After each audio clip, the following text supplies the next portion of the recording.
तक ये लाइलाज रोग है।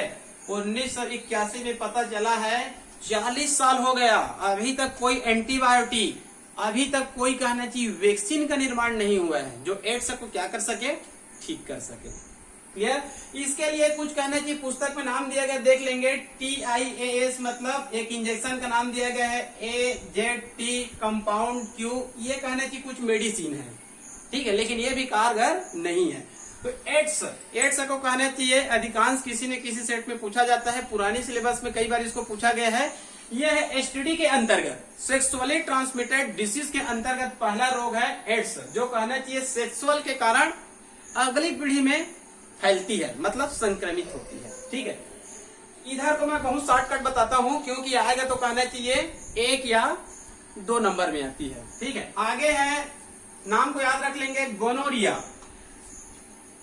आगे है सिफिलिस, ये है गोनोरिया और ये है सिफिलिस। ये दोनों बैक्टीरिया से होने वाली रोग है, ये दोनों बैक्टीरिया से होने वाली रोग है। इसके बैक्टीरिया का नाम है निसेरिया गोनोरी, इसके बैक्टीरिया का नाम है ट्रिपोनम पेलिडम, ट्रिपोनिमा या ट्रिपोनम पेलिडम। ये बैक्टीरिया से होने वाले दोनों रोग है। ये दोनों रोग में मुख्य रूप से क्या लक्षण दिखाई देता है, नर और मादा दोनों के जो जननांग होते हैं, या फिर कहना चाहिए जो मूत्र नलिका होती है, क्योंकि मेल और फीमेल में कहना चाहिए जो मूत्र नलिका होती है वो जननांग भी है, क्योंकि कहना चाहिए मेल में देखते हैं वो मूत्र को ही बाहर निकालते हैं और स्पर्म को ही बाहर निकालते हैं, और फीमेल में कहना चाहिए जो योनि मार्ग है वही कहना चाहिए जनन आर्गन है, और उसी को हम लोग क्या बोल सकते हैं, मूत्र नलिका भी बोल सकते हैं।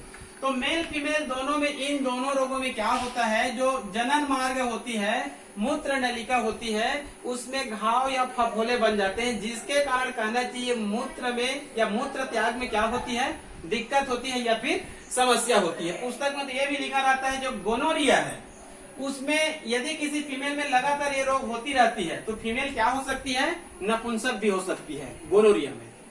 आगे है जेनाइटल हर्प, आगे है जेनाइटल हर्प। हर्प मतलब एक वायरस जनित रोग है, ये वायरस का नाम है हर्पिस वायरस, वायरस का नाम है हर्पिस वायरस, रोग का नाम है जेनाइटल हर्प और वायरस का नाम है हर्पिस वायरस।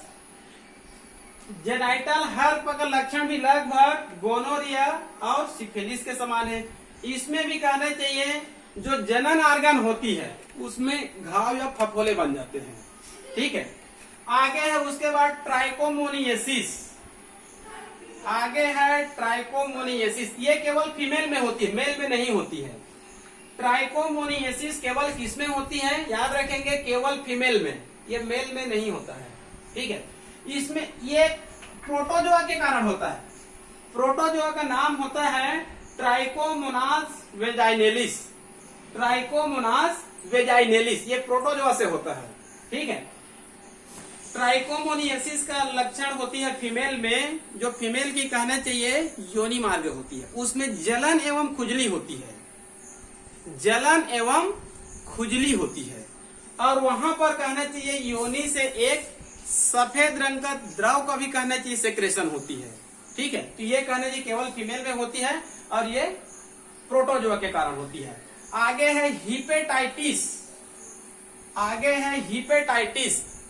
हिपेटाइटिस का शाब्दिक अर्थ होता है लीवर का खराब होना, हिपेटाइटिस का शाब्दिक अर्थ होता है लीवर का खराब होना, ठीक है जी।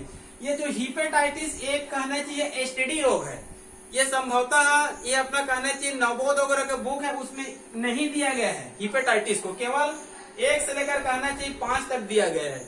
जब कहना चाहिए आप एनसीईआरटी का बुक पढ़ेंगे तो उसमें 8-9 रोगों का अध्ययन किया गया है, तो उसमें एक क्लेमेडियस नामक भी रोग है, उसमें कहना चाहिए एक क्लेमेडियस नामक भी रोग है, ये भी कहना चाहिए एसटीडी के अंतर्गत आती है। इसको कहना चाहिए पिछली बार जब नियमित व्याख्याता का परीक्षा हुआ था उसमें आया था, नाम दे दिया गया था इनमें से कौन सी रोग एसटीडी रोग के अंतर्गत आती है, तो ये दोनों रोगों का उसमें उल्लेख था, क्लेमेडियस का भी था और हिपेटाइटिस का भी था। लेकिन अपना कहना है कि जो बुक है जनरली हम लोग पढ़ते हैं उसमें ये दोनों नहीं दिया गया है। तो आप लोगों को याद करना पड़ेगा, एसटीडी के अंतर्गत हिपेटाइटिस भी आती है और क्लेमिडियस भी आती है। हिपेटाइटिस मतलब लीवर का खराब होना, लीवर का खराब होना। हमको पता होना चाहिए कि लीवर खराब होने का 3 कारण होता है। एक तो कहना चाहिए ज्यादा मात्रा में एल्कोहल लेने के कारण, और दूसरा होता है ज्यादा मात्रा में एलोपैथी मेडिसिन लेने के कारण, और तीसरा कारण होता है वायरस। तीसरा कारण होता है वायरस। वायरस 2 होते हैं, hepatitis virus A, hepatitis virus B. Hepatitis virus A के कारण होगा हिपेटाइटिस ए, और हिपेटाइटिस वायरस बी के कारण होगा हिपेटाइटिस बी। ये कई प्रकार की होती है, hepatitis A, hepatitis B, hepatitis C, hepatitis D. इसमें सबसे अधिक खतरनाक माना जाता है हिपेटाइटिस बी को माना जाता है। ठीक है जी। तो ये हिपेटाइटिस बी ये क्या है, एसटीडी रोग के अंतर्गत आती है। और उसके बाद है क्लेमिडियस। ये हो गए आप लोगों का एसटीडी के अंतर्गत होने वाले रोग, लैंगिक क्रिया के कारण फैलने वाले रोग। तो यहाँ पर आज हम लोग क्या क्या अध्ययन किए हैं, एक बार पुनः देख लेते हैं जल्दी से 2 मिनट में।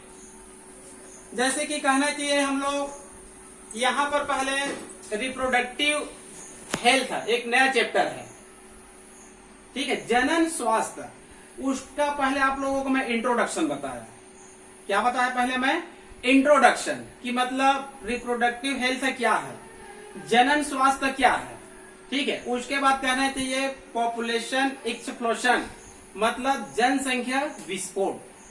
जनसंख्या विस्फोट होने का कारण, जनसंख्या विस्फोट होने से क्या क्या समस्याएं आती है। उसके बाद जो जनसंख्या विस्फोट है उसको कंट्रोल करने की विधि। उसके बाद बताया मैं आप लोगों को एमनियोसेंटेसिस। इसके अंतर्गत 2 विधि देख लेंगे, एक है बोर बॉडी टेक्निक और एक है वाइस पार्ट मेथड। 12वीं के पाठ्य पुस्तक में इसका ज्यादा डिटेल नहीं किया गया है, ठीक है। ये भ्रूण में कहना चाहिए असामान्य स्थिति को जानने के लिए, टेस्ट करने के लिए इस विधि को लाया गया था। उसके बाद देखे बर्थ कंट्रोल मतलब जन्म दर की जो बढ़ती क्रिया है उसको कैसे कंट्रोल करना है। तो ये कहना चाहिए नेचुरली है और ये क्या है, आर्टिफिशियल है।